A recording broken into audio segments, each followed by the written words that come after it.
and from one author who's been particularly influential in the entire AI world to another.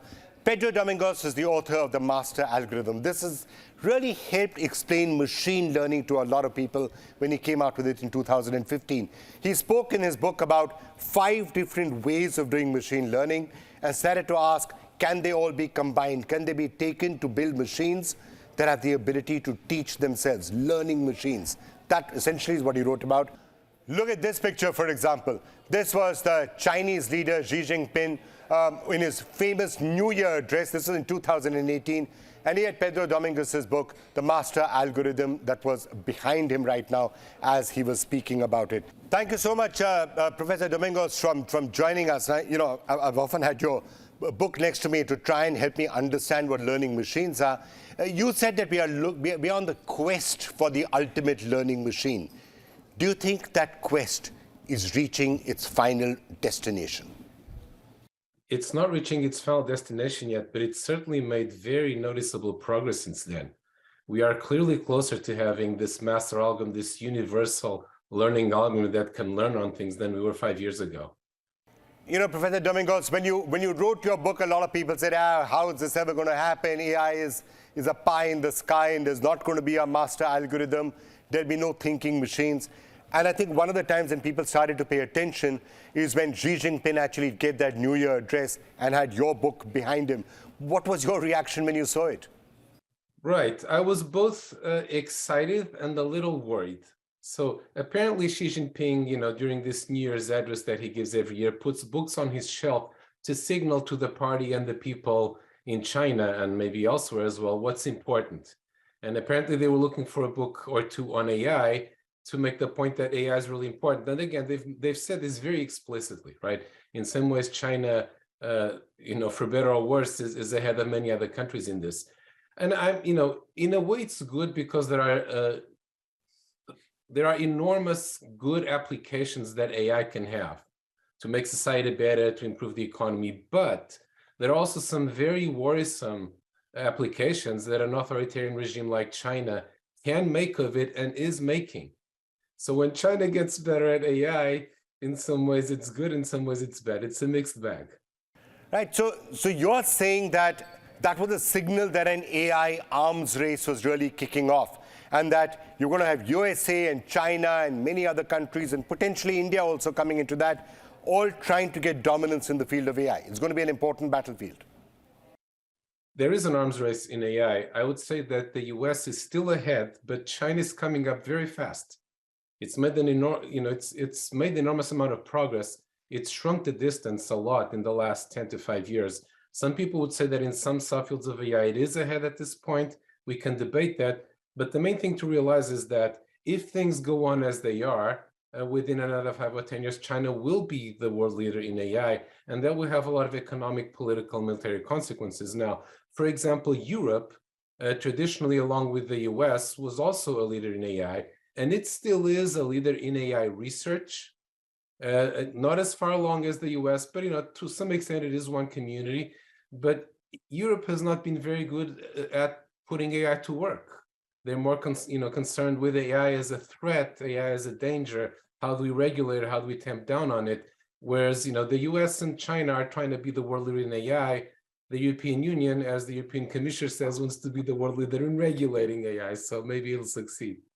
And what do you think the possibilities are for relatively fresh entrants into this field? I mean, take India, for example. India is also trying very hard to move into the entire AI space. And obviously, there are a lot of very talented engineers out there. So do you think this is going to become a duopoly between the USA and perhaps China? Or do you think countries like India also have a strong chance? It's wide open. So the very important thing about AI is that it's not like, nuclear power or things that take a very large and expensive technological basis before you can do them. Anybody can start doing AI in their garage. And in fact, one of the reasons why I wrote the master algorithm was try to inspire some kid to invent the master algorithm, which could happen. And by the same standard, you could be in India or in another country today and very quickly come up to the leading edge and start. And there's also so much to do. It's a very broad front. And as you say, India is better placed than many countries, not just because of its size, but because it also has a very large base of well-trained people in technology. So I think it's completely feasible for India to become one of the world leaders in AI within the next decade or so. Right. Now, if you're talking about a possible arms race between countries in the field of AI, there's also an arms race that seems to be taking place between companies. I mean, take a look at GPT, for example. Microsoft has just acquired or taken a major position in GPT. That may well go down in history as one of the most significant acquisitions or deals of all time. I mean, getting into OpenAI just at the time when all of this was happening, being able to put that into Word and Excel, as we heard announced last night. These are very, very major steps. And then, of course, you've got Google, both headed incidentally by people of Indian origin CEOs. So do you think there's going to be a company's arms race that is also going to be able to taking place right now? And potentially that competition also leads to dangers, as they're trying very fast to get ahead and they ignore some of the dangers that we've been talking about on this program. Well, there is definitely an arms race between companies. They very much understand that whoever has the best AI has a good chance of dominating the future of information technology. Now, to be fair, Microsoft has not acquired OpenAI. This is actually an interesting point. OpenAI is a small company whose goal initially was actually to be an alternative to the big companies and to have more open AI, as the name implies. Now it's not so open anymore. Microsoft has invested in OpenAI and they have an exclusive deal to use what they produce, which again could be an absolute coup for them. It's ironic because the technology, for example, of GPT was initially developed more at Google than at OpenAI or at Microsoft, but then they were very hesitant about rolling it out for safety concerns, ethical concerns, et cetera, et cetera. And now Microsoft has stolen a march on them. And it's also interesting because Microsoft has been very aggressive about AI in a way that it wasn't 20 years ago. 20 years ago, Microsoft was the leader in AI research and Google was just starting, and Google was the bold new company. Now Microsoft seems to have found a new boldness that it didn't have for a while, maybe because of Satya Nadella as the new CEO. And Google has become very conservative, very risk averse. Having said all that, those are not the only two. They're the two that are most in the media right now, but all the big tech companies, American and Chinese, are investing very heavily in AI. Facebook, Apple, Baidu, Tencent, et cetera, et cetera. So it's not just those two. Google, I would say, is still the leader in terms of having the best and the most AI research, but that is by no means secure. And again, in terms of putting into practice, they fumbled. But, this is still early in the game. A lot is going to happen in the next year or several years. All right, Professor Domingos, I'm going to get a little bit technical right now, and do bear with me. After all, we do have with us the man who's literally written the book on finding the ultimate learning machine. So just help us look under the hood a little bit. What is actually happening in the field of AI? Tell us the technicalities of this. In your book, you said there are 5 different methods of doing AI, 5 different tribes, as you like, and then they're going to try and come together. Tell us a little bit about that, and what is GPT actually based on? Right. So first of all, the important thing to realize about machine learning, which is what powers AI today and what the book is about, and what's made all this progress possible, is that for us today, it's common sense that a computer is a machine that can do just about anything. Right? Think of all the different things that computers do. Back 100 years ago, the idea of a machine that could do 100 different things would be very strange, right? Sewing machines would sew, and etc. But we have to program the machines. If I wanted to play chess, I have to program it to play chess. If I wanted to run a bank, I have to program it to run the ATMs and whatnot. The idea of the master algorithm is that a single algorithm can do an infinity of different things by learning from the appropriate data. That's the thing, is that now we don't have to program the computer. There is one algorithm that programs itself by learning from data, which may sound like a crazy idea, but it's what humans do, right? Children learn by both from their teachers and by playing around. And in essence, what we have now are computers that do the same. So if I could just try and understand that a little further. Up to a certain point, there were basically computer programs that would be working very narrowly. You had to instruct the computer what to do, write it down, program software and say, do A, B, C, D things. Then it got to a little bit better where it could start figuring things out a little bit more for itself. Google Maps will help you get from point A to point B. And now it's a far more general system of learning that it seems to be doing. Would that be an accurate way of summing it up? Yes, in fact, we have to distinguish between traditional programming, where you specify step by step what the program is supposed to do. And this is what 99% of the programs in the world today are. Yeah. And then there's traditional AI without machine learning, where it searches for a solution. Like I say, find the shortest route between home and work. And there's an AI program that does the search for that. Now, machine learning is a step beyond that, where it actually figures out what to do just by looking at data. Yeah. Right? So it's more ambitious, and it took a while for it to work, but now it does. So level one, a human is actually programming the computer specifically, telling it what to do step by step, code by code. Step number two, you're giving it broad directions and saying, okay, you've got to get from here to there, and this is how you can probably try and do it. Computer can do certain tasks for itself. And number three, you're not telling it anything, you're just giving it examples and saying, figure it out for yourself. How do you want to go? This is what we would, these are just some examples. Figure it all out for yourself. And that's perhaps where we are getting to now. So, or to be even more specific, you just give it examples of the inputs and what the corresponding output should be. You're like a teacher, right? You just say, here are the two numbers, and here's what the addition of them is, the sum. You figure out how to add them. And if you give it enough examples of this, it'll actually learn how to, add numbers and many other things. All right, fine. I think we've understood all of that. So now tell us, come back to your 5 tribes and what's happening right now with GPT. So there are 5 major paradigms in AI, in machine learning, to be more specific. They've been the same since the 50s. This is remarkable. Decade by decade, one or another paradigm is in the lead, but it's always been the same 5. So what are they? They are inspired by different areas of science. For example, the paradigm that's in the lead right now is deep learning, also known as neural networks, which is inspired by the brain. The idea there is we're going to reverse engineer the brain, copy what it does. That's one paradigm. Another paradigm, symbolic AI, is more inspired by what scientists do, right? Scientists discover things, so let's automate the scientific method.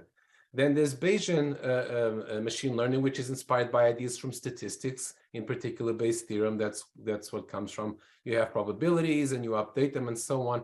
There's genetic algorithms, which are inspired by evolution, right? Evolution produced, all of us, animals and plants. Let's imitate evolution on the computer to produce programs and robots and circuits and whatnot. And finally, there's the analogizers, which are based mainly in psychology. People solve a lot of problems by analogy. I find a similar problem and then I transfer things from one to the other. So these are the main paradigms. And again, who knows which one will be in the lead 10 years from now, but right now it's deep learning. Okay, look, let me just ask you this question directly. What exactly is happening on these, whether it's GPT or all other generator models or transfer models? Some people say this is just autocomplete on steroids. It's not really got any intelligence or sentience, and then that's certainly not. It's not really thinking anything through. It's basically auto-completing sentences and phrases based on what it's been trained on. That's all it's happening, autocomplete on steroids. Is that your view of what we are seeing even with GPT, or is there something more to it than that? Yes, I think it's a reasonable way to think about systems like ChatGPT as autocomplete on steroids, right? Think about the problem. I give you the beginning of a sentence and you have to finish it. Or I give you the beginning of a document, which we call the prompt, and you have to finish it. And and by the same principle, you've looked at a lot of text in the past, like the whole web is typically what they train these things on and more. And it learns to predict what words come next. And if you do this with enough data, it can start to do things that are remarkably smart. The other key thing is this transformer architecture, which is fairly new. It's only a few years old. That is a lot more powerful than the neural networks that we had before. When you couple that with a lot of data and a lot of computing power, you get things like GPT. Professor Domingos, if I was interviewing you a week ago, I may have said, yes, you're right, this is all autocomplete on steroids. But now, in the last 2-3 days, some of the things that GPT-4 has done for humans. For example, somebody is saying, I have $100. Can you create a business model for me? Can you run a business for me? Give me instructions on how to run a business. And it seems to be doing it okay. fairly profitably so far. Now that sounds like a little bit more than just autocomplete on steroids. It is, you can look at it as, this is actually a great illustration of both the power and the limitations of machine learning. Because in a way, you can look at it as autocomplete on steroids. Let me give you an even more extreme example. If I tell a robot, vacuum my house, right? And it vacuums my house, in a way, it's autocomplete on steroids because it's filling out the task from a very, bare bones amount of instruction, right? Now, in a way, it's more than autocomplete on steroids because at some point it takes a lot of reasoning and a lot of inference to actually figure out what to do. And there's a lot of debate within the field right now, and nobody really knows about how much does ChatGPT and the like, how much does it really understand? How much is it inferring? How much is it just regurgitating? Some people say it's just regurgitating, and that is not true. It really does compose things that were not just what it had in its data. It's easy to be fooled because sometimes something looks original, but in the billion documents that it looked at, it actually had that, but it does do more than that. Now, having said that, you also have to realize that for every example of ChatGPT doing, or GPT-4 doing something brilliant, there's an example of it doing something incredibly unimaginably stupid. Stupid to a degree that no human would ever be. Yeah, I know some fairly stupid humans as well. Now, can I ask you a question? Do you think it has already passed the Turing test? And also, the other aspect of it, that maybe it's passed the Turing test, but the Searle paradox, it doesn't really understand what it's spitting out, so it's not fully human level in that sense. What do you think? The Turing test, if you construe it loosely enough, was actually passed before these things came along. Yeah. Because it's not that hard to fool a human. And by the way, things like transformers and ChatGPT and these so-called large language models started in the statistical, branch of machine learning, and they're a very old idea. They go back to the 50s. It's just that they keep getting bigger and more sophisticated. Right. So in a way, these things are not as new as they might seem to be. It's just that when you train them on that much data, they can start to things that are very surprising. When you start putting GPT into things which are as basic as Word and Excel, you're probably going to see a surge in productivity. The flip side of that is everyone's going to be looking at each other and saying, this is great. What are 70% of humans going to do now? What are they going to do? There'll be some humans who will be able to figure it out. What are the others going to do? I agree that having these algorithms, and we increasingly have them, is going to be world changing, no doubt about it. It'll change the economy, that's the most obvious one, but it will also change society. Because every time a major new technology comes along, think of the printing press, right? Society changes. Even people's ethical ideas and about how to run things and what's fair and what not changes. And AI will do that as well. And I think a lot of people haven't quite cottoned on to this yet. Now, the biggest worry that immediately comes to mind is that AI will cause a lot of jobs to disappear.